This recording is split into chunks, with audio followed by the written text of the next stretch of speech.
So we want to give you the full picture of how the Museum of Mathematics came to be, how we created the exhibits. Tomorrow we'll go more into specific exhibits. Today we're talking about the process, how we came to open, and some of the activities that we do at the museum and outside the museum. And of course, like any idea, it begins somewhere. It didn't just, pop into Cindy's head or mine, from nowhere. We have many inspirations. Probably the first inspiration is an exhibition called Mathematica. This was designed by Charles and Ray Eames in 1960. So this exhibition that you're seeing is over 50 years old.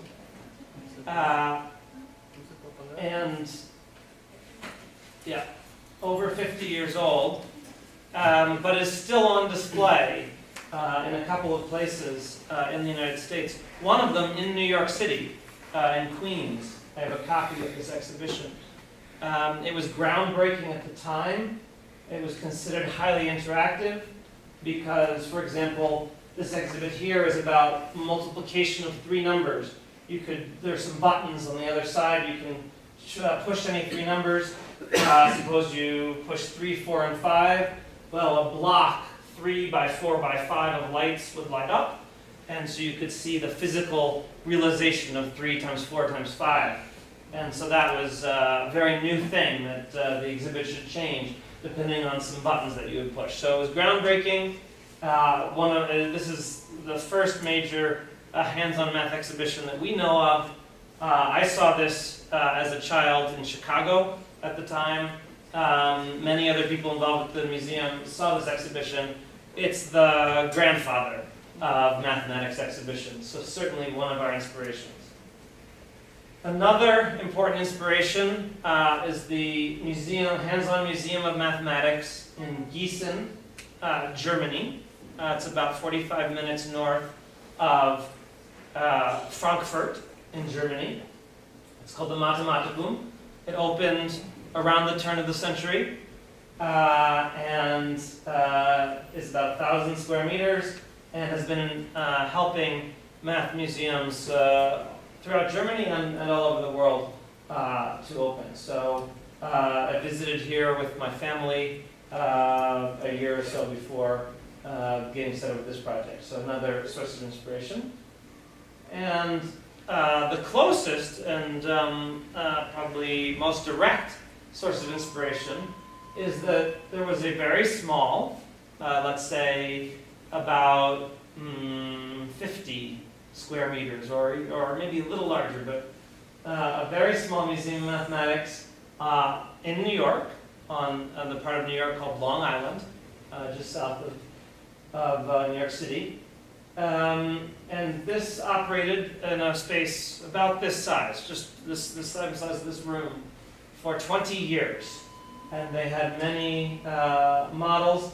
These are not origami, like Laura's, but they're cut cards. All these cards have slits in them, and they're assembled together to create these polyhedral models. And they have polyhedral models and puzzles like the Soma cube that Alberto makes. Was also here, but out of wood. Sliding block puzzles, where you try to move a large square from the top to the bottom of a grid, but there are other blocks in the way, and you have to slide them. So it was a lot of fun, many interactive things to do, and I visited there again with my family in about 2003 or so. And I thought, wow, this is great. There could even be a museum of mathematics. What an amazing idea. Then later on, I got involved with a math club for kids, as you heard. And then through that math club, I discovered that this museum had closed. And so, I talked with Cindy, and what a shame it was that this was closed, and maybe we should do something, to not just bring this back to life, but to create something altogether new. And that's how the initial idea of creating a museum of mathematics in the United States came about. And we started out with, these were our initial objectives, very simple goals to begin with. So we wanted to create something that would last longer, that wouldn't close down after a while, and we felt that to do that we needed something that was a little larger, so that it would have a broader support, more people involved, so that it wouldn't be vulnerable, wouldn't be too easy to close. We wanted it to be more visible. We wanted it to reach more people. This very small museum, you know, only maybe a couple thousand people could visit per year. We wanted something that could reach more people. And we wanted it to be hands-on because we both felt that touching things, interacting with things, is the way to draw people into mathematics. So, and that was our goal. We wanted to get people excited about mathematics, get them to see mathematics in a different way than they do in school. In school, perhaps, usually you just see, you know, numbers. You have to multiply them or add them, and there's no reason why, and what does it all mean, and people see it as boring and disconnected. We wanted to show that it's actually, that there's lots of interesting, fun things that everyone can do, and that you'll find surprises and you'll find beauty in mathematics. So we embarked on the project, and initially we had to get some people together, because it's people that make a project. It's people that bring ideas like that to life. So we just, well, Cindy's about the first person that, got involved with the project, and we put together a group of all volunteers. We called it the working group, and we would meet once per month to think about how could we create a new museum of mathematics, what could we do. And a number of these people had been involved with the previous very small museum, so we wanted to draw on their experience, but also bring in some new folks that would have new ideas and a new energy. Here's some of the people. The slide's not big enough to show everyone who got involved at this time. There were maybe 30, yeah, right, exactly, 30 people in all. These are some of the most involved people in the early days of the project. Many of these people were retired math educators. So it was a nice project for people who were not working full-time anymore, but loved teaching, loved being involved, and showing, especially children, exciting side of mathematics. So we started to meet, and of course the first thing that we had to do was to define what it was we were doing. So we took about 3-4 months, I think, 3 or 4 of our meetings, to draft this mission statement. At least in America, it's very common for organizations to have a short statement that says what they're about, what they're trying to do. So here it is. I'm going to take the time to read it, because let me tell you, we worked very hard on each word. When you try to write something as a group, it can be very difficult to get people to agree. Not even just each word, but there should be a comma there. No, there shouldn't be a comma there. So here you go. Here's our mission statement. Mathematics illuminates the patterns that abound in our world. The National Museum of Mathematics strives to enhance public understanding and perception of mathematics. Its dynamic exhibits and programs stimulate inquiry, spark curiosity, and reveal the wonders of mathematics. The museum's activities lead a broad and diverse audience to understand the evolving, creative, human, and aesthetic nature of mathematics. So it's all about casting away the stereotypes, the myths, the false conceptions that people have about mathematics, and trying to show math as we who love mathematics know it to be. That's the most important thing. So, in addition, while we were working on the mission statement, we also started to make connections in the world of museums and in the world of mathematics. And 2 of the most important connections that we made were Stephen Uzo, who was at the time the Vice President of Technology. Now he is the Director of Science at the New York Hall of Science. So his career has continued to advance. And the New York Hall of Science is where the first exhibition that I showed, Mathematica, was housed. So they had an affinity toward putting mathematics in museums. and were very good partners for us. They helped to teach us all about the museum world, which was a world that neither Cindy nor I had been involved with before. Second very important connection that we made is we just reached out to everyone and people they knew and so on to find people who were interested in the project. There's a gentleman named Jack Heatery, who had been involved with something called the World Science Festival in New York City that happened each year and had its first instance the previous year and was going to happen again. And he had been on their advisory council of the World Science Festival, and he told us that the World Science Festival had trouble finding enough mathematical activities. Plenty of meteorology and physics and astronomy and chemistry, but difficult to find mathematicians who want to show what they do. So that he would put us in touch with the World Science Festival and see if we could, if they were interested in our bringing some more mathematics to the festival. And sure enough, they were interested, and so that added a new objective. We camped on this objective in the December of 2008, and the objective was to design, build, and deploy a hands-on traveling math exhibition by June 14th of 2009. So we had a very short time, and of course we knew the person who could possibly bring such a project to fruition was Cindy Lawrence. So the interesting thing about the new objective is that I volunteered to do that without knowing what I was volunteering for. I thought I was volunteering to go sit at a table on June 14th and hand out maybe some flyers about a math museum that we might build one day. And after I volunteered, then Glen informed me that actually I volunteered to make sure this happened. So I was both impressed that Glen would think about such a thing. It was a very big idea. I was thinking much smaller, and also very petrified because I didn't know anything about how to do this. But I didn't let that stop me. And so what were some of the objectives for this exhibit once I decided that yes, I was going to do this? I think the biggest thing was that it was a proof of concept. See, there was no museum like this in the United States. So one could wonder whether you might build something like this and people might not like it. Because in the United States and in many other countries, the general public doesn't have a good sense of mathematics. In fact, many people don't like math, or they're afraid of it, or they think it's too hard, or they're just not interested. They don't understand why it's useful. So we thought, before we build a whole museum, maybe we should build something sort of like a museum, but a smaller scale, and let's see how people enjoy it.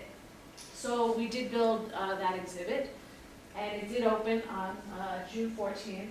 One thing I should also mention is that about halfway through that process, about the middle of February, I spoke for the first time with someone in the museum industry who informed me that it was simply not possible to build a 4,500 square foot traveling exhibition in 5 months.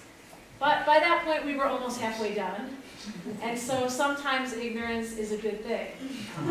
So we didn't know we weren't supposed to be able to do it. We hired some people that said they could help us do it, and so off we went. And almost 4,000 people came that first day. Everybody seemed to be having a great time, so it was a wonderful proof of concept.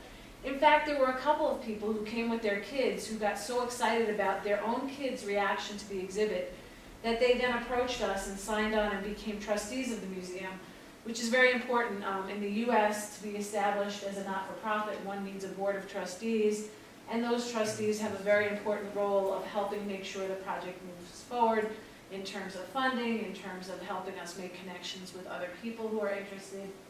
So finding good trustees is a challenge for any new not-for-profit in the US, and so this exhibit helped us find some really wonderful trustees. Multiple science centers around the country booked the exhibit, and then they reported that lots of math teachers were coming out to see the exhibit. You see, in the US, teachers go on field trips. They take their students outside of school to see various things. And before this exhibit, the math teachers never got to go on field trips.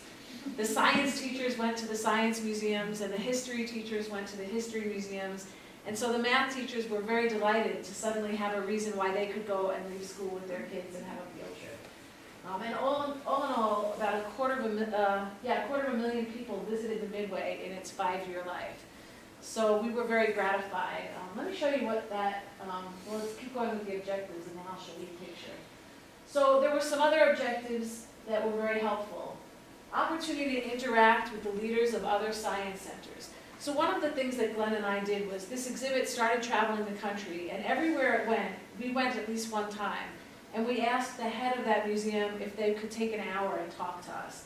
Because as Glen mentioned, neither one of us had any experience at all with opening or running or operating a museum. And so this was our opportunity to learn from people who were doing that. What we found was that the museum industry is very, very collaborative. So people were more than willing to meet with us and share their stories and what they thought we should do, what they thought we shouldn't do. And that's one reason why Glen and I are always happy to come and talk to other people about what we've done. So maybe one day there will be a math museum here in Mexico, and we will feel like we were a part of that as well. Some of the things we learned that you probably won't be surprised to hear, there's never enough storage space in any museum. I saw the storage cabinet for your educator materials. So I think you can agree with that. It's quite full. We learned not to save money on certain things. We have classrooms that have foldable walls, so you can make a big classroom or smaller classrooms. And one of the museums we visited had just put in that kind of system, and they didn't pay a lot of money, they didn't get the best system, and so you could hear from one room to the next, and the teachers didn't want to come. They found that not to be a good experience. About a week after we visited that museum and they gave us that advice, we had a meeting with our architects and they said, we just found a great way for you to save money. We're not going to get these better dividers, we're going to get these less expensive ones. And in that case, we said, no, we don't want to save the money on that. So that was very good advice, and had we not had that advice, we might have found ourselves with the same trouble that that museum had. We were advised to keep the technology and the facility we were building simple. We heard stories about lights that would go on and off based on the brightness of the room and how frustrating that was when it was daytime and you wanted to dim the lights to show a projection, for example. We were only partially successful in following that advice. We still can't always figure out why the air conditioning is on in the winter and the heat is on in the summer, but we're working on it. So I would share that same advice with anybody building a museum. We were also advised to make sure that our retail system would speak with our accounting system. That's another one that we were not very successful with. We tried, but that turns out to be a tough aspect for most museums. And continued community for questions is very helpful. So even now, when something comes up and I'm not sure how to handle it, I have all these executive directors and CEOs from museums around the country that I can shoot an email off and say, hey, what do you do when this happens, or how do you handle that? And it's really wonderful to have, within a day or so, answers from science centers all around the country. So, so that objective of being able to meet with other museum folks was really very valuable. Another great thing that came from the Math Midway was, again, Glen and I had no experience whatsoever with museum exhibits. So this was our chance to learn about what happens with museum exhibits. I will tell you that after the exhibits made their debut, I told you on that one day almost 4,000 people came through. Several of the exhibits were not working after 4,000 people came through. And at first I was very disappointed by that. I thought that was a failure. Except that I learned that you can't make hands-on exhibits that don't get broken. If people use them and love them, they will break. And so instead of trying to make things that won't break, which is pretty much impossible, you need to think about the ways that things will be used and make them so that the ways in which they break are easy and quick to repair. So that was a lesson that was very valuable that we learned from other museums and from Midway. We learned to stay away from certain materials. The first fabricator we had built a lot of our signs out of a plastic called Sintra. And if somebody banged into the sign and it fell down, it shattered like a piece of glass. So you learn the hard way sometimes not to use certain things. We also learned from the Midway traveling to museums all around the country the value of having a person. Math is an interesting subject in that people sometimes are so afraid and have such strong preconceived notions about what math is and what it isn't, that putting a human face to it really adds a lot of value. So even though people loved the exhibits and loved interacting with them, the best benefit came from having people who could stand and talk to them about the math of the exhibits. And that's something we still try to work on in the museum today. We never have enough volunteers, but if we could put a person with every exhibit, that's exactly what we would do. We learned a little bit about what teachers are looking for. They love to have something they can tell their class before they come. They love to then experience the exhibits, and then they love to take something back that they can do with their class after the fact to reinforce what they've seen in the museum. And finally, one of the things that we learned and saw firsthand is that the element of surprise is really wonderful, not just for catching people's attention, but for making them smile, making them laugh, and making them remember the experience. So when somebody sees a tricycle with square wheels, which you'll see a photo of in a moment, it's a surprise to them that such a thing can roll, and they remember that, and they enjoy that, and it's one of the things that they take away with them. The last thing that would be remiss not to mention is that we wanted to raise awareness and funds, and what better way to raise awareness than to have an exhibit that travels the country, and what better way to raise funds than to show people who might donate money a bunch of happy kids enjoying mathematics with the exhibits. So that was much more meaningful. Sure, we had pictures and prototypes and we could talk a lot, but once there was an actual exhibit, we would actually take people to see the exhibit, and that was really much more meaningful. People could see that it actually worked. The Math Midway, and especially the square wheel tricycle, was written up all around the world. People were just very intrigued by this exhibit. I have seen articles written that I couldn't read because they were in Russian or Spanish or Chinese. So that's a lot of fun for us to see a picture and then see an article written in some foreign press. We created several events where we would have people come to the exhibition, and we would host a lunch, or we would host a dinner, or we would host a cocktail party, just for people to come and see what the exhibits were about. One thing I learned, it's not written on the slide, but never underestimate the power of food to attract people to anything you're doing. If you put food, they will come. We also started to get a lot of invitations. So as we got more press, we started to be invited, as we are here today, but we would be invited to give talks. Glen was invited to write articles in newspapers.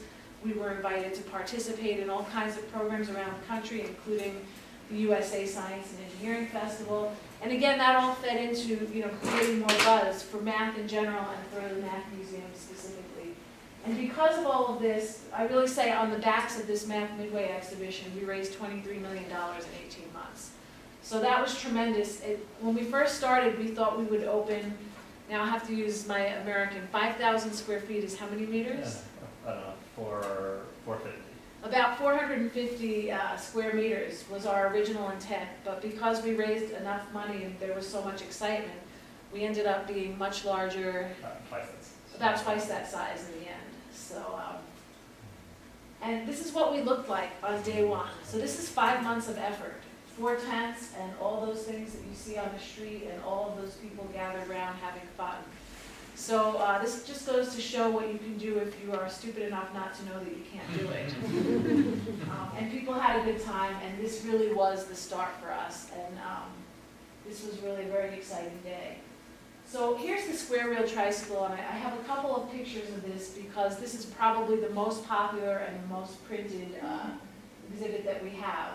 I'll tell you a couple things about this. First of all, one of the reasons I chose the pictures that I did is because you'll see that in the top right and the lower left, we have some senior citizens, and we also have children. And so this exhibit really does appeal to a very broad audience, from children to adults, from people who don't like math to people who love math, to PhDs in math, to people who don't remember how to multiply and divide. Everybody likes to get on this, and everybody thinks it's a lot of fun. I will tell you, we had many, many ideas for exhibits for the museum. We built about 20 exhibits for the Math Midway, and when it was time to open the museum, our thought was we will not put any of the exhibits from the Math Midway in the museum because we have hundreds and hundreds of other ideas, so why should we repeat anything? There were a couple of notable exceptions, and this was one of them. Someone on our board said to us, let me understand this. You have an exhibit that's written up in newspapers around the whole world. People stand in line to see this exhibit. And you're not putting it in your new museum in a city where new museums sometimes close before they've been open a year. maybe you should rethink that. And so we were wise enough to listen to somebody wiser than us. And so we actually repeated this exact exhibit. So this exhibit is now not just part of the Math Midway that can travel around, but it's in the museum in New York City. And we just built 2 more copies, which are now traveling around in Brazil and Rio de Janeiro. So this is something that we hope to deploy to other locations around the world, maybe even at some point in Mexico. So this is the second exhibit that we decided to repeat in some way in the museum. It was also very popular. As you can see, the gentleman on the left is holding a cube, and we have a plane of laser light that's lighting up various cross-sections. In this case, the hexagonal cross-section, which is a real surprise to most people. The red lines are not Photoshop. No, they are not. There's actually a plane of laser light. In the case here, you can see that red ring has a bunch of lasers. And you can see over here these dots. Those are actually little lasers. And they have a special lens so that the laser light comes out just in a plane of light. And you can see both kids, and again, we've got a senior citizen there, everybody enjoying the same exhibit, learning something new. It's amazing how many people will play with the cone that we have, and they'll see a parabola or they'll see something else and they'll say, oh, is that why they call them conic sections? And most people just don't make the relationship between a parabola or a hyperbola and a cone until they see something like this. This is also something that we found teachers struggle with. How do you convey to students the relationship between 2 dimensions and 3? It's really hard to do that on a 2-dimensional piece of paper. You're trying to draw something that never really quite looks the way it is.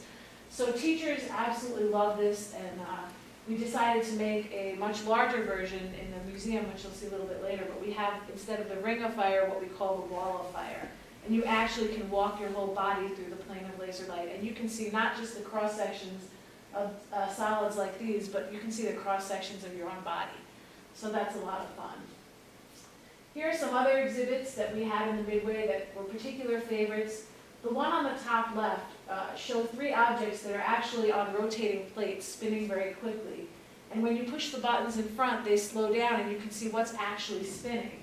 So the one on the left that looks like a beautiful vase is actually just a rod, a straight line at an angle. I see a lot of heads nodding, so you all knew that, but lots of people that come to visit are shocked by that.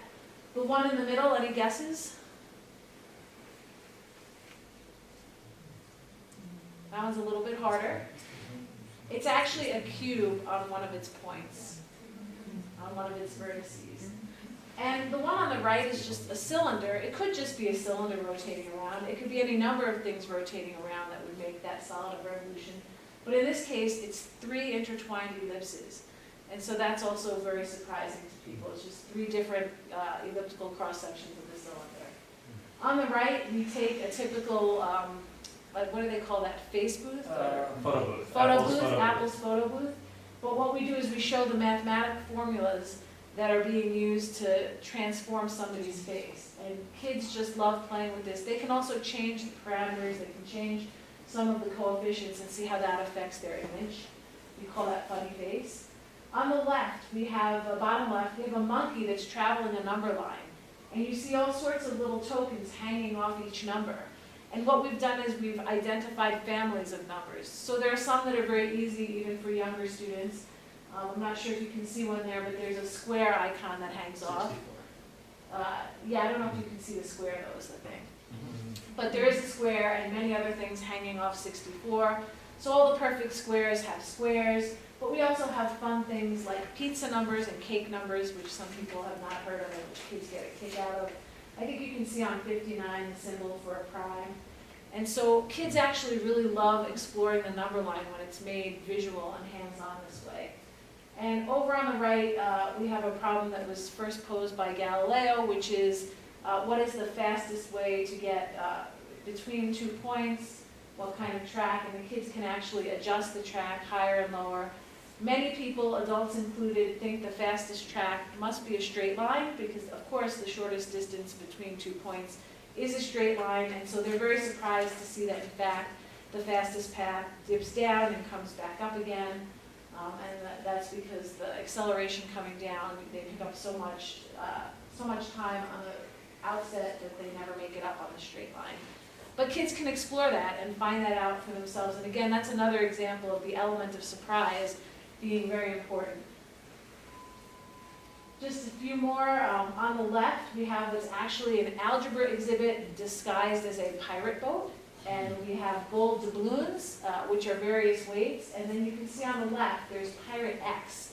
We don't know what the value of X is, but you can hang up different coins of different weights. The numbers that you see sort of on that, the 3, 2, 1, are multipliers. So kids can put, there's, I think, is that a number 3 on the 2 slot, so that would have a value of 6. And they have to balance both sides, and when they do, they can figure out what the weight is of Pirate X or the EY. So that's an algebra exhibit come to life. The top right is something called, that one's not the tetraxis, that's like a hexaxis, right? It's something that is, it's got magnets in it, and it's very symmetrical, and kids can take it apart or put it together. Once you understand how a few pieces go together, the rest of it comes together pretty quickly. People have a lot of fun with that. And bottom right, believe it or not, something as simple as a magnetic wall with tiles can be very interesting to kids and adults alike. And it's a little bit hard to see there, but one of the things, we have the normal things, tiles you might expect to tessellate, like squares and hexagons, but we also have a monkey that tessellates, and it's based on a hexagonal tile. And now in the museum, we also have rabbits and dinosaurs that tessellate. And so kids really have a good time seeing that they can fill space with all kinds of different shapes. Okay, let me talk about another thing we did. So we had the Math Midway. Now that was traveling around the country. We started our site search. We were beginning to think about opening the museum.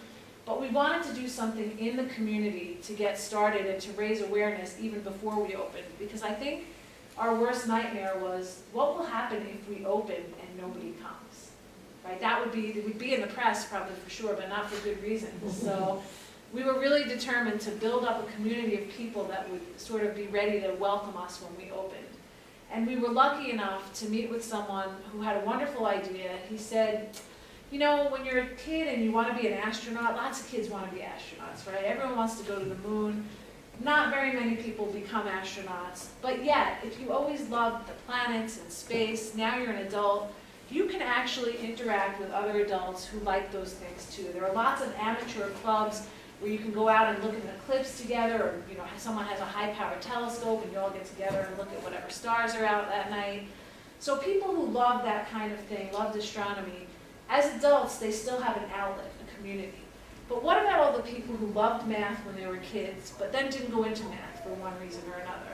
Where's the community for those people to get together and sort of rekindle their interest in and their experience with mathematics? So somebody said that to us in a meeting, and we right away grabbed that and said, that's a great idea, we should do that. And we were lucky enough to pitch the idea to someone who gave us some money to make it happen, the Simons Foundation. And so we decided we would have these once-a-month presentations, and Glen decided, a good idea that he had, that we didn't want to be a math lecture. We didn't want people to come in and feel like they were lost, or they were bored, or it was just like being back in school.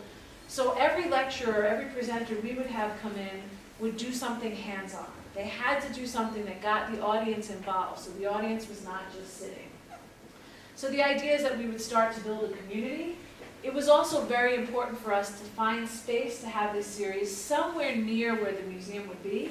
In New York City, finding space for anything is difficult. So when you put a constraint on it, like you also want it to be near where you plan to open the museum, more difficult. But we were lucky enough to find a space so that once we did build a community, eventually the hope was we would open a museum, we would move the series into the museum, and people would continue to come. It wouldn't be too far afield from what they were used to. So we were trying to do a few things. We were trying to change perceptions about mathematics. We wanted to show people that there could be a math lecture about juggling. There could be a math lecture about paper folding. There could be a math lecture about dance, about symmetry, about bubbles of all things. We wanted to change perceptions about the ways in which math touches the world around us. We also wanted to change perceptions about mathematicians. People don't know what mathematicians do. They think that they go up in an attic somewhere and solve really hard calculus problems. That must be what they do all day. And so we really also wanted to show some really dynamic and engaging mathematicians so that people could see that a mathematician is not someone who just, holds themselves up alone in a room, but these are people who have wonderful ideas, who collaborate with others to discover interesting things, and who really celebrate the richness of the field. So we wanted to bring in really top people for this series. Our goal was to attract 200 people to the series by the end of the first year. So we figured it's going to start out slow, maybe we won't have that many people, but if we're successful, we'll have 200 people coming by the end of the first year. And this was meant to appeal primarily to adults and high school students. This wasn't meant to be for little kids, although it turns out that we attract adults all the way down to about middle school. So here we are. This is the very first night of Math Encounters. You might wonder how close we got to our goal of 200. Well, I'll tell you, we had to run 2 nights the very first night. March 3rd and March 4th, over 600 people registered first night out. And that was without any kind of television advertising or newspaper or radio. It was email and it was word of mouth, and what it showed us was that there were lots of people looking for this community. There were many people in New York who loved math, who maybe weren't mathematicians and weren't actively using math in their work lives, but who loved math and wanted to come out. We had math enthusiasts, math teachers, mathematicians, high school students, and adults. I'll show you a few pictures. So that was the first night in the top left. That's Erik Demaine. He's the youngest ever full professor at MIT, and he specializes in computational origami. So he had everybody folding those yellow things and making a giant structure all together. In the top center, you see adults, and they were actually working to write their name in a way that it would read the same forwards and backwards. That was a talk by Scott Kim, who's just a genius at that sort of art. You can see the young folks on the right. There's something with paper folding. The girl down in the bottom right, that's not a bubble, that's a minimal surface to a mathematician. But we had everyone in the room, adults and kids alike, playing with bubbles and special bubble wands and making geometric bubbles. In the bottom center, we had Craig Kaplan, who talked about Islamic tiling. And we had everybody at their own tables lay out tape in a certain way. And then we put all the tables together, and you could see the tiling come together.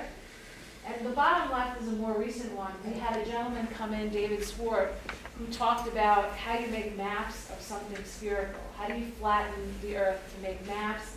And we had kids and adults peeling oranges and trying to sort of show that same sort of thing. But what I want you to pay attention to here again is we've got kids, we've got adults, we've got all kinds of diverse things going on, lots of different mathematicians, different mathematics. And we have continued this series. It's still going strong every month. If you're ever in New York City the first Wednesday of the month, you're all invited. It's an entirely free program thanks to the Simons Foundation. Now I will turn it back to Glen to talk a little more about exhibit design. Thank you. All right, so after embarking on these programs and have the traveling exhibit, after a while I decided, well, we're supposed to be a museum of mathematics, so maybe we should actually have a museum. Maybe we should find some time in between the traveling exhibit and the Math Encounters to build a museum. So to do that, of course, we needed some good exhibits to put into the museum. We had created some in the Math Midway, but we needed a lot more for our new museum.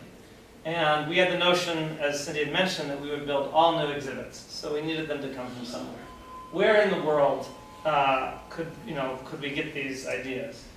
And but before I go to that, what were the objectives in our exhibit design?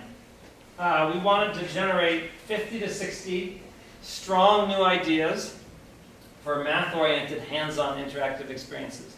We knew we probably wouldn't have space for 50 or 60 exhibits, but we wanted to have a strong collection so that whatever space we ended up in, we could make them fit, we could tailor it to that space.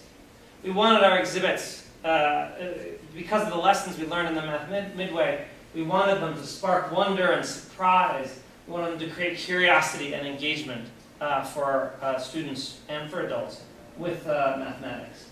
We wanted the museum to be broad. We wanted to show how many different directions mathematics goes in. People have a concept of mathematics as being very narrow, as only applying to very specific things, to only having a few limited techniques. We wanted to show how many different aspects of the world could be captured in mathematics. And we wanted to focus on the experiences. We wanted each exhibit to be an amazing experience in itself. Just fun and drawing people in. So these were our goals. And so we needed some ideas that would help to satisfy these goals. And there was one important thing that was for us not an objective, which is that we did not have a checklist. Okay, we need to have an exhibit on division. We need to have an exhibit on fractions. We need to have an exhibit on solving for x, in a linear equation with one unknown. We need to have an exhibit on calculating the sine of an angle, whatever it might be. We did not have a list of topics that we had to check off to we have one exhibit for each topic. That's what I mean when I say we were focused on the experiences. We wanted to scour all of mathematics to find the things that would be the most compelling to show mathematics in its best light. So we didn't worry ahead of time at all what the topics were. Instead, we asked people to come up with ideas for what would be the most fun that you could have with mathematics. And so what strategies were we going to use to try to generate these exhibits? Well, we reached out to all the mathematicians that we knew. If we didn't ask you, I apologize that we forgot to ask you. We should have. We have seen already some wonderful things here. But we tried to spread as wide a net as possible. And we wanted to be as open-minded. We had one person make the following suggestion. You should have a sheet of special paper. And the visitor should be able to stretch and twist and crumple this paper however he or she wants. And the paper should automatically become the color corresponding to the local Gaussian curvature at each point on the paper. So if the person makes the paper negatively curved, it should be blue, and if the person makes the paper positively curved, it should be red. Just stay white in the other position. And even though no one had any idea how you could possibly achieve such a thing, we said, okay, that's an idea. We'll put that in our list of ideas. So open-minded, so we gather as many ideas as possible. Along the way, as we have been collecting, traveling the Math Midway and bringing in trustees and volunteers, we also developed an advisory council of mathematicians, math professionals, whether they be at universities or in industry. We wanted applied mathematicians too. We had mathematical artists. We had teachers of mathematics. So we had our advisory council, and we were going to use them to look at all of the ideas and say, well, what seems like it will work? What seems like it will be exciting? Then we were going to progressively sketch different exhibit ideas, refine them, and find the most promising concepts. And one key principle is that we were only going to try to build exhibits that everyone on the core team, I'll mention who the core team is in 1 second, thought would get an A+ or better. If we were grading the exhibit. So everyone had to think it was a winner. Because from the Math Midway, we knew that no matter how hard you try, not every single exhibit's going to be a success. So we wanted to be sure that we only had exhibits that every single person thought would be a success, to try to minimize the number that would not be successful. The core team is obviously Cindy. I was involved. Also Tim Nissen, you'll see some pictures of him as we go through, who's our chief of design. He was an exhibit designer with the American Museum of Natural History in New York, and then he went on to a firm called Ralph Applebaum Associates, which designed exhibits for museums around the globe. And then we managed to get him to come. He worked on the Math Midway project, and we managed to get him to come and work exclusively for our museum. I'm very pleased. And also a gentleman named George Hart, who's a mathematician, computer scientist, and sculptor. And he provided a lot of inspiration throughout this process.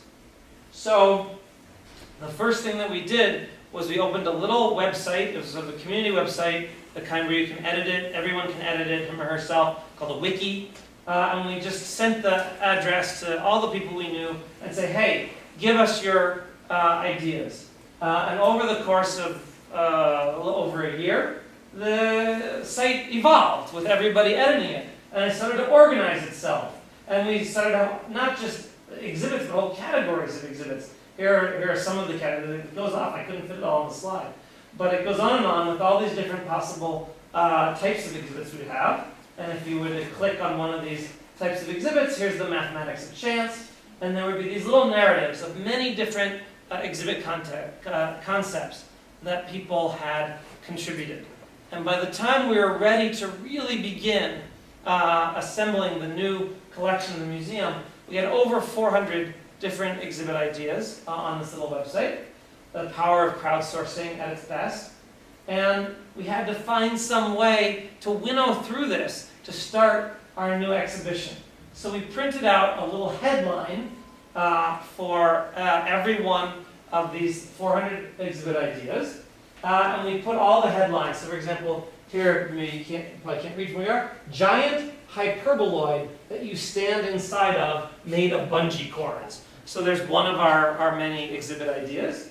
We put them all up on a board. We had a meeting of our advisory council. We spent the entire day, literally from about 10 a.m. to about 4 p.m. Everyone in the room with all the ideas. We discussed the ideas. We read over the more detailed descriptions. We bounced them off of each other. We debated. We had people who were very eloquent. Oh, we have to have this exhibit. And in the end, everyone had a supply of 4 colors of stickers. Blue for absolutely yes, green for pretty good, yellow for, I don't think so, and red for no way, don't even think about it. And people could go whenever they became convinced about an exhibit one way or another. They could go and vote with their colors all around the room, and over the course of the day, we would collect these colors. For example, here's one that got 2 reds, don't do this. White 3D animal shapes that have projections of diffusion reaction on them, showing how their fur colors develop in the embryo. So that one got no votes, but this giant hyperboloid that I mentioned got 2, yes, absolutely votes. So we collected up all the results, well, this is a small section, of all the results into this lovely spreadsheet with all the different votes that we got there, and we started to look for the ones that had mostly just blue and green. And we started to develop those ideas. And here is the very first sketch of a new exhibit for the Museum of Mathematics. This is the first one that was created. This was for an idea. Some of you may have seen an idea for an exhibit about the Pythagorean theorem, where you have 3 chambers, a large square and 2 smaller squares, where the sides make a right triangle. And there's some substance inside the chambers. Maybe it's a liquid. And if you turn it upside down, the liquid can pour out from the big chamber into the smaller chambers, and so they have exactly the same area. We liked this exhibit, but at the Museum of Mathematics we wanted to try to do new things. And so we had an idea, we'll do the same exhibit, but with only 1 large square and 1 example of the 2 smaller squares, it's not really a proof, is it? It's just an example. We wanted one that you could slide. This yellow point here, mark B, would slide anywhere along that semicircle, creating any possible right triangle, and yet still you could turn the whole thing upside down and the liquid would go from one chamber to the other, proving that no matter what the acute angle of the right triangle was, the area is worked out. So this was one of our first ideas. It was the very first one that got drawn up as a sketch as to how it might work, but we never managed to build this one. So you won't, if you come to New York, you will not see this exhibit. Not now. Not now. Maybe someday. So we still have hope inside for many of the exhibits we can get to build. But as I said, that was why we wanted to develop 50 or 60 ideas, because we knew they wouldn't all come to fruition. So from out of those 500, we started to sketch more than we knew would fit in the museum. So, and then we started to assemble those exhibit concepts into an idea of what the museum could look like. So here's a very early one. There are now a number of different exhibit concepts in here. And of these, less than half actually made it into the museum. And they made it various amount of the way there. So it's a little hard to tell, but this one up here is supposed to be a large version of the Ring of Fire. Those are some solids, poking halfway through it. And that, as you will see, did make it into the museum. This was an idea for a probability exhibit that would have, I think it's about, looks like 256, maybe 16 squared, or maybe it's 144, 12 squared identical spinners, so that we could spin all the spinners at once and show, something about the probabilities, what fraction lands on each color. But hey, here's a giant hyperboloid made of bungee cords. So that's the very first rendering of that exhibit. So we'll watch its progress. Here's the one on the lower level. And look, the Pythagorean theorem exhibit made it this far. There was in the rendering. We had an exhibit as a sort of a maze made out of turnstiles. That one didn't make it. In the back, you see a sort of a video fractal exhibit. That one is in New York, and so on. So we started to collect these assemblages and try to see how they would fit together to create a museum. And then, as I said, our designer, Tim Nissen, started to make more and more refined sketches of how the different exhibits work. Here's that bungee cord hyperboloid. Oops, we didn't leave quite enough room for the visitors. That's part of the point of making these sketches. You can see that person doesn't really fit in there too well.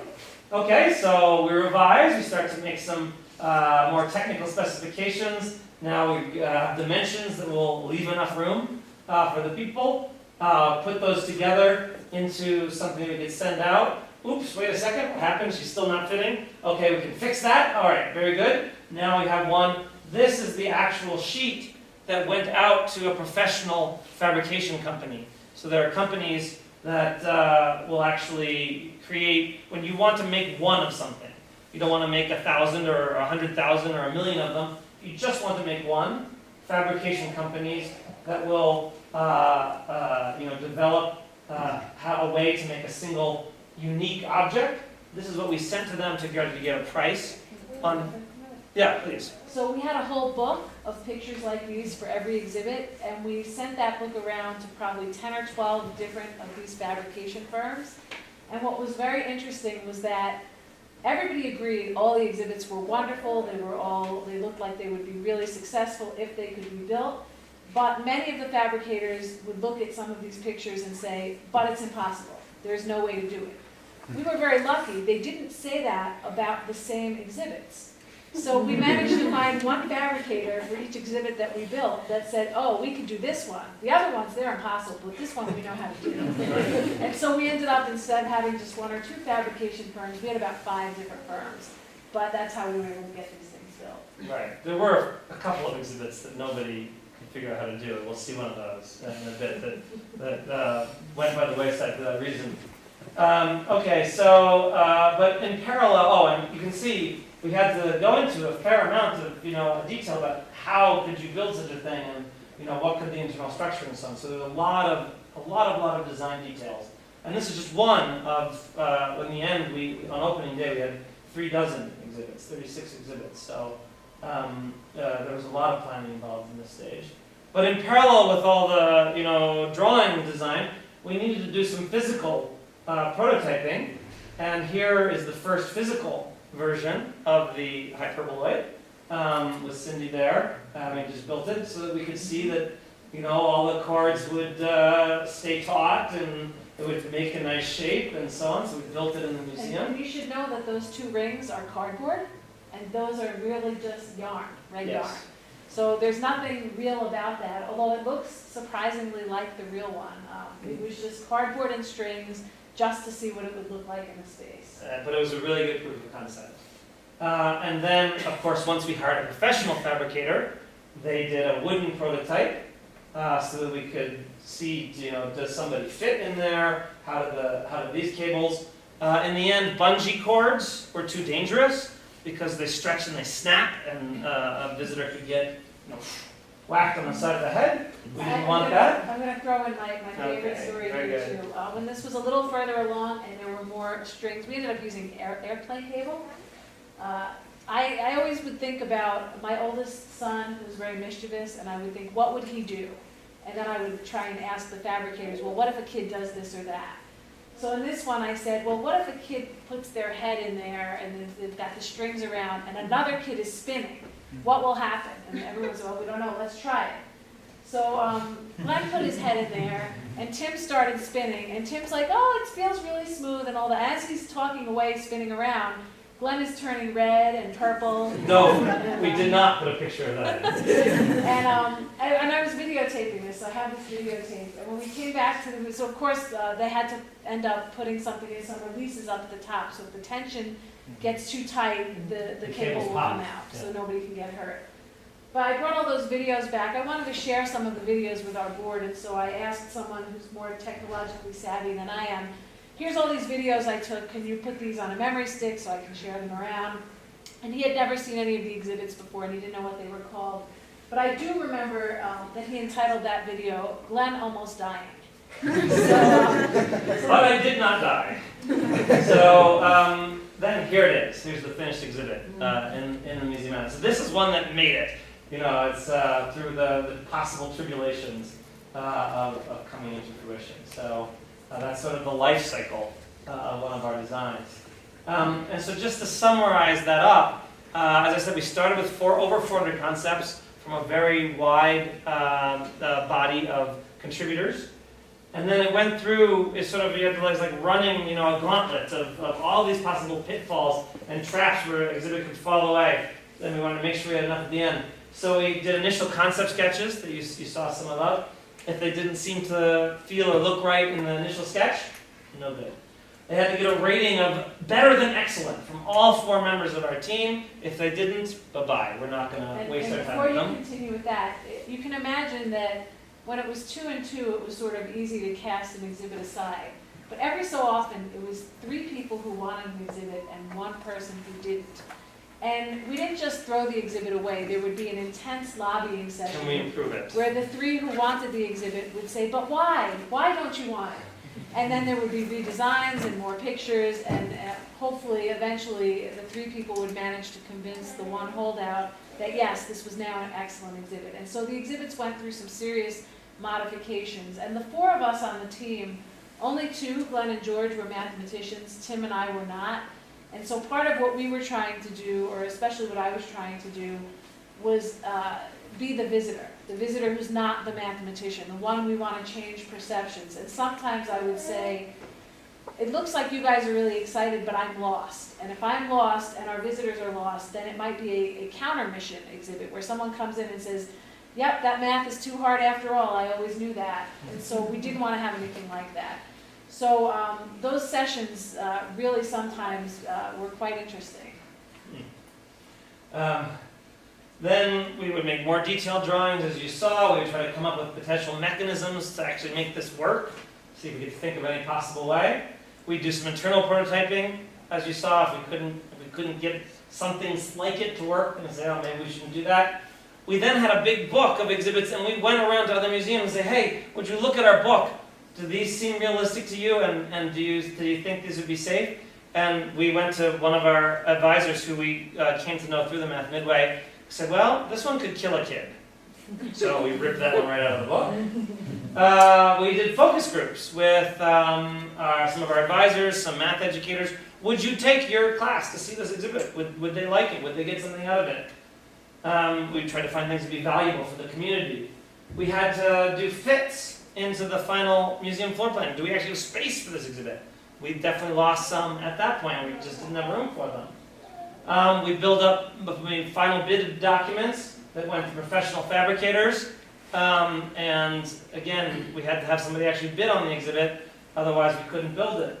They would do professional prototyping. They would give us a final budget for building the final exhibit. We would see if we could afford it, and if we could, we would build and install it. So that was it's sort of like the life cycle of, of a fish. Oh, first it has to hatch, and then it has to make it past the sharks, and so on and so forth, and finally maybe it can grow up and become, an adult fish. So there you go. So here's one that made it all the way to the final bid documents, and then nobody could figure out how to build it. This is supposed to be a 1 meter on a side Menger sponge, and if you cut a Menger sponge along a plane perpendicular to its body diagonal, you get a beautiful pattern.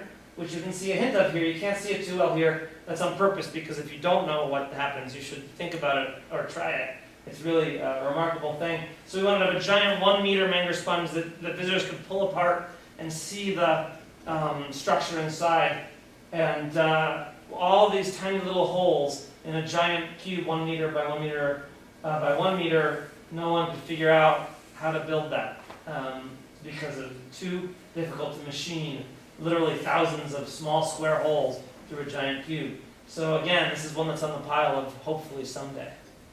So there's still lots of exciting ideas about that. And that brings us to actually building the place.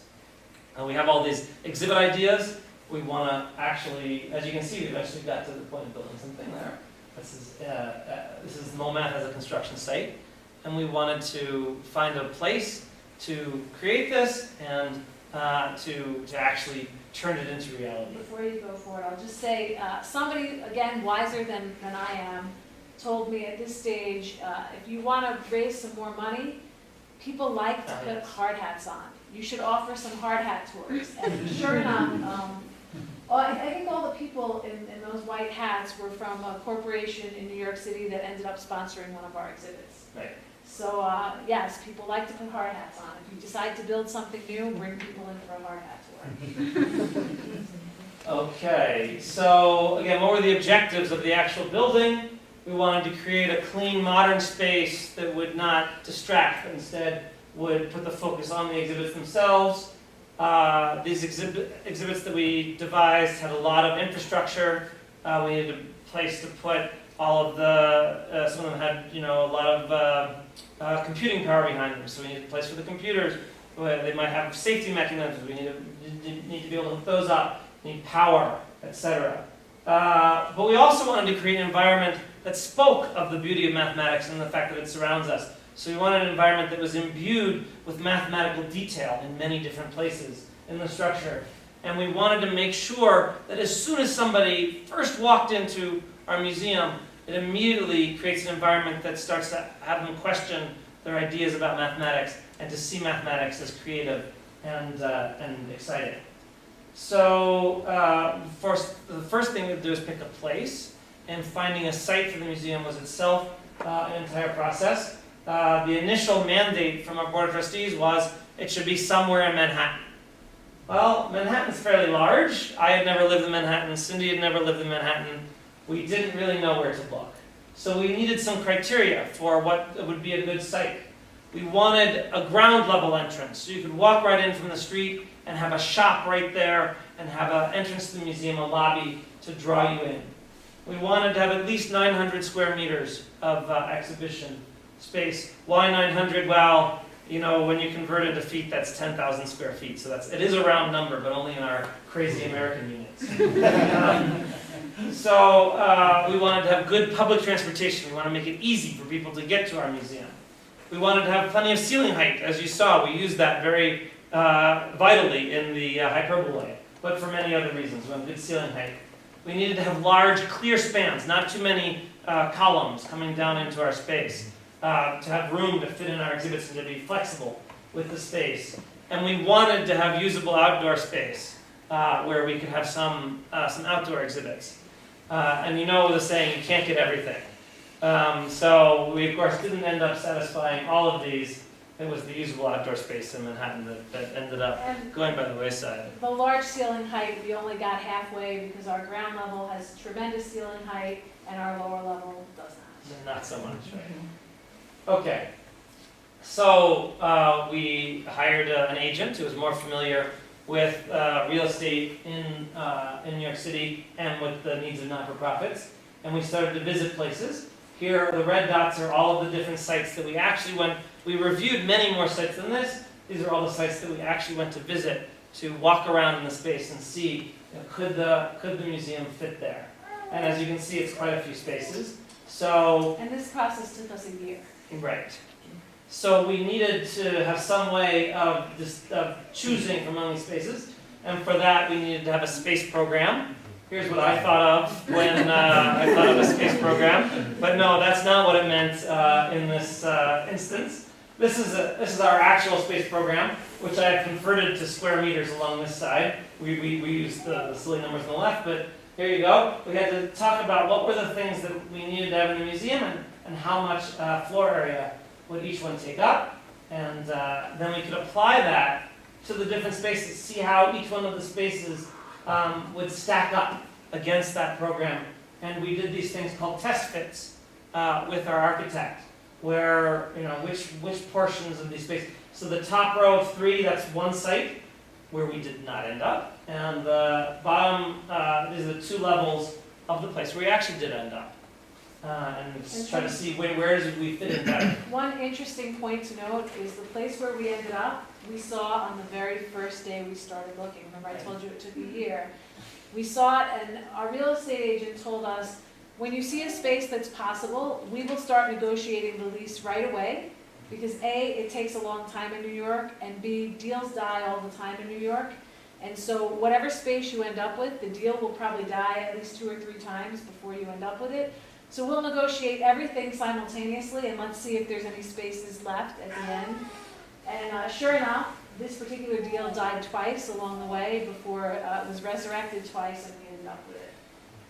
And we developed those test fits and made them more than just sketches, actually laying out how things might fit into the space. Even this isn't final, but we had to make a decision. And indeed, after extensive negotiations, the space at 11 East 26th in Manhattan became the future home. You see, there's Tim. I did promise you you'd see a picture of him ripping off the old sign. And this is what it looked like at the moment that we rented it. That's just after signing the lease. And I would say, but it's not true, that it's a copy of the lease in Cindy's hands, but that would be a lie. And so as you can see, we wanted right away, that's why our team was ripping off the old sign, to get our signs up so that people knew we were coming. That's great free, well, we're paying rent, but great publicity and get some anticipation for the space. And we started those drawings, we started to specialize them for this particular location. What would this spot look like, with our exhibits? Some more things that we did. Once we actually had control of the space, A, we could bring people in, as Cindy mentioned, but B, we could actually make physical templates and lay them down on the floor. It's like there's a whole new meaning to the word floor plan.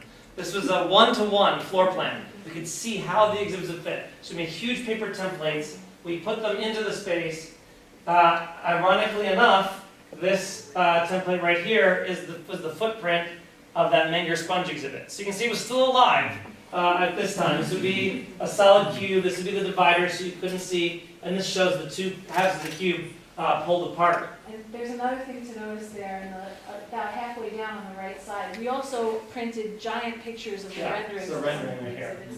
And we tried to invite lots of people to come in, lots of people who we thought might support the museum. We were still raising money at that point. So we had decided to rent the space before we actually had all the money we needed. When we got to a certain point, the Board of Trustees said, okay, we figure you can get the rest over the year it's going to take you to put all this together. So we would invite people to come in and show them the floor plan, the actual templates on the floor, and pictures of what we hoped the space might look like.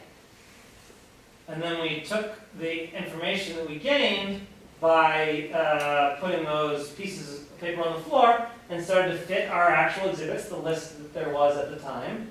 This is pretty late in the game, so this is mostly what actually ended up. There's still a few exhibits on here that you won't see in the museum, but we're getting closer here. And we had to build some models to see how it would all fit in. So there's Tim creating a scale 3-dimensional model of our lobby to see how that would all work. And we had to go through all kinds of, well, these used to be called blueprints, drawings for every aspect of the museum. So there was a drawing for the plumbing, there was a drawing for the electricity, there's a drawing for the computer data that would go through, drawing for the flooring, a drawing for the air conditioning, and so on. And we had to review and approve all of these. This particular, I won't take, we could go until dinner time if you like, I can show you them all. Or we could just satisfy ourselves with this one. This is for the lighting system. So every one of these rectangles is a bank of lights in the ceiling. of the museum. And when we finally had all of these, and we had to try out many details. So we prototyped even some of the details. This is the tessellation pattern on the glass between the lobby and the retail shop. And we had a glass wall in our offices, and so we printed out possible tessellation patterns and put them up on the wall so that we could pick. You can see here are renderings of what the lobby was going to look like. We were trying to decide with those what scale. That's all the same pattern, but how big should the pattern be? Right. And so everyone in our administrative office was voting on what they thought. Right, so there are many, many details, obviously, to attend to. And then we were finally ready to go. We had all the plans, we knew where each exhibit was going to go, we had the architectural drawings, and this is what this is the upper level. This is the upper level, the ground floor level, basically the day before we were about to begin construction. And now, thanks to Cindy's enthusiasm with her camera, which some of you may have noticed already on our visit, we now have a little bit of a time-lapse tour, if you will, of the actual construction of the museum, from groundbreaking here all the way to opening day. And you'll see Cindy, Tim, and me in just about all the pictures. Occasionally one of us was not available on one of the picture days, so occasionally one of us is missing. But don't focus on us, we're not that interesting to look at. At least I'm not, Cindy may be, but I'm not that interesting to look at. But we tried to stand in the same spot. Same spot for reference. Take a picture every week or every 2 weeks, however often we had the meeting there. So watch what's going on behind us. First you will see things we don't want disappearing, and then you will see things we do want appearing. And you will find that that latter part happens surprisingly rapidly right before we open. So here we go. I can try to narrate a little bit as we go. So see that big wall there marked no, is marked no because even though it seems to be in the way, we actually wanted that wall. So it should not be demolished. And as you can see, more and more things being demolished behind us. Now we're done with the demolition, but the no wall is still there. And now these silver things going in are the first actual new construction. Those are the studs that are going to hold up the eventual walls. And it doesn't look like there's much changing. Well, there's a lot of equipment, lots of studs going up. Seems to all just be studs. And there are plenty of other people working there. Oh, now some actual pieces of wall are coming in. Finally the no is hidden. We don't have to look at that like we know anymore. We're starting to have more walls. Now all the walls are in. That's exciting. Now lots of barely see what's going on. There's so much equipment. Here we are already September. Remember, the museum's going to open in the middle of December. And the space seems to get tighter because of all the equipment there. Here's October. Then we had... Sort of hard to believe we were going to open in December. Exactly. Because here's October 25th. Then a hurricane hits. And there's a big gap. Nothing happens in between. We can start to see the first exhibits coming in. More exhibits coming in and back. Here we are just 2 weeks before opening. And there we are a couple of days after we opened. So that was the trajectory. And along the way, we got past quite a few obstacles. Here's an example of an obstacle. This is our actual staircase. Central staircase is a big spiral staircase. And it would not fit through the hole in our front wall. So needless to say, that hole had to be enlarged to actually get the staircase in. So along the same lines, there's an exhibit that's not in yet, that's opening this coming December. It's called Robot Swarm, and it has lots of little robots that are underfoot that know where you are. We'll talk more about it tomorrow. And know where they are. But the interesting thing about that was it uses 2 giant pieces of glass that are strong enough that people can walk on them. But that glass would not fit going down the stairs to the lower level, so we had to bring the glass down before we brought the stairs down, so when there was just an open pit. Just before this happened. And if that glass were to break, there would be now no way to replace it since the stairs are now installed. And so we are very lucky that glass is now installed and it didn't break. And so finally we ended up with a good space for math. This is Cindy standing outside just after all of the entire building was done, just before the exhibit started to come in, and before we had put our name on it and so on. So the first time we actually had a finished space. These are some of those doors that the glass for the exhibit downstairs wouldn't go through if it had to come in today. And here it is with exhibits. This is the upper level. And here's the lower level with exhibits in place. And here's what it looked like outside on opening day. I had talked about wanting to have an environment that was imbued with mathematical details. So here's just a few of the examples. There are more, so I won't have spoiled all the surprises when you come to Momath. Find some other mathematical patterns. Here on the wall of the lobby, between the lobby and the retail, is that tessellation pattern that you saw the mock-ups of. We have a perfectly cubical vestibule with door handles in the shape of the letter pi. Those have become a little iconic. If you go on Google Images and Google pi-shaped door handle, you will find many photos of the Museum of Mathematics. Don't forget the red hexagon. Oh yeah, so there's a red, remember the ring of fire, there's a red hexagonal cross-section of our perfectly cubical vestibule. Let's see, this is a true shade tiling in one of our bathrooms that also has a hidden message. If you tilt your head 45 degrees to the right, it might help you see the message. Math's cool. Math is cool. I agree, math is cool. Well, I don't know what made you think of that, but I agree, math is cool. We also, even the floors, so we have this interesting tessellation of squares and equilateral triangles in our lobby. You may have seen that in the construction pictures. On the lower level, our floor pattern is a squared square. So a giant square decomposed into many smaller squares, each of a different size. This one includes, I can't quite reach it, but the little yellow baby square, that's the 1x1 unit square on our entire floor. And even in the bathrooms, that's our sink, which is a smooth transition from a pentagon to an equilateral triangle. And that was very hard to get the sink Yes. manufacturer. What? Yes, but we persevered. And there's our opening on December 12th, 2012. It was a big, fancy party and fundraiser. And so again, always make your openings into big parties. Very important. And also I will say, Cindy will you have to have nerves of steel to do this. So we weren't counting on having a hurricane, but we did. And so lots of our exhibits were stuck outside the city and were not installed. Some of them were installed the very night we opened.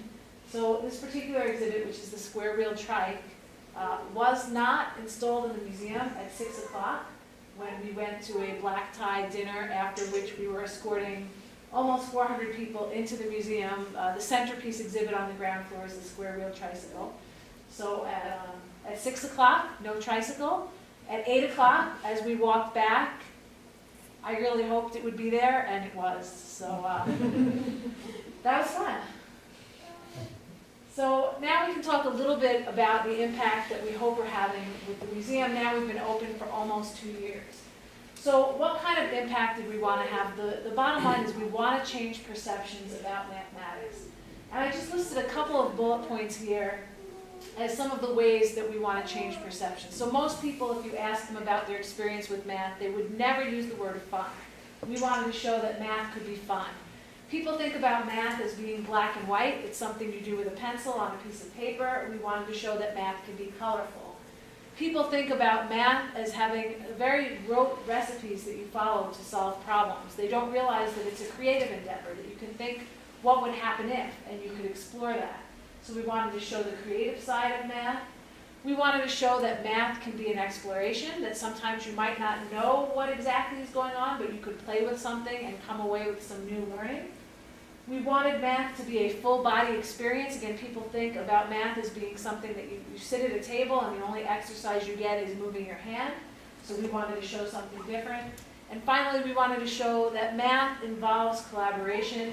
It's not something that is necessarily done alone in a vacuum. And much progress is made in mathematics by one person talking to another, and everyone building off the work of those who came before them. And so I thought the best way to show whether we've achieved what we've hoped and whether we've had this impact is through pictures. And so math can be fun. Hopefully all of these people look like they're having fun. I think they do. Math can be colorful. That's our giant staircase exhibit. There's an exhibit where you paint with symmetry, a giant floor that recognizes where people are and adjusts. It's a Voronoi diagram you're seeing. And over on the right, that's a math and music exhibit. And as you touch those colored spheres, you hear various triads. Math can be creative. You see a couple of people painting with symmetry. They're using the 17 wallpaper groups to paint. On the bottom left, you see the young man is creating with Zone Tool. I've seen some Zone Tool here, so I know you're familiar with that. You may be less familiar with the picture in the top center with the colorful pieces. That's something new called It's Fun. Allows you to create lots of different geometric solids. And over on the right, the top right, is an exhibit we have called the Mathematicians. You'll see more about the exhibits tomorrow. But think about that as being a geometric 3D sculpture studio. And in the bottom right, that's an actual showcase you see. Every one of those pieces there is printed on a 3D printer in the museum and was designed by a visitor using this exhibit. So people can be very creative with math when you give them tools. Math can be exploratory. The young girl on the top left is playing actually with the solid of revolution of a star, which you can then slice in half and rotate 1/5 of the way around and put it back together, and it rolls in a very funny way. The girl on the right is exploring the Mathematicians, the 3D sculpture studio, and the young man in the lower left is playing with some formulas and what happens to surfaces that are described by those formulas when you change some of the parameters and coefficients. Math can be full body. There's our wall of fire on the left. On the right is motionscape, position, velocity, and acceleration being explored. On the bottom right is not an exhibit, but an activity we've done. It's a complete graph, but made with people being the points along the graph, and somebody always likes to be in the center of all of that. And the one in the very middle, the young man and his son, those are solids of constant diameter, and so they work like ball bearings, and that's very surprising to people. And people tend to remember these sorts of things, and they are learning. And I'll tell you, that particular exhibit, I had gone to see a play on Broadway in New York, and the actors and actresses were coming out after the play, and I lingered to say hello and to pass out my card and try and make sure everybody knew about the museum. And one of the actors stopped dead, and he said, "That's your museum? I can't get my 4-year-old off those solids of constant diameter." And to hear those words come out of the mouth of a Broadway star was very amusing and also very gratifying. The fact that that would be suddenly a common terminology that somebody on the street in New York might be using told me that we had had some impact there. Thank you so much for hosting us. It's been a pleasure.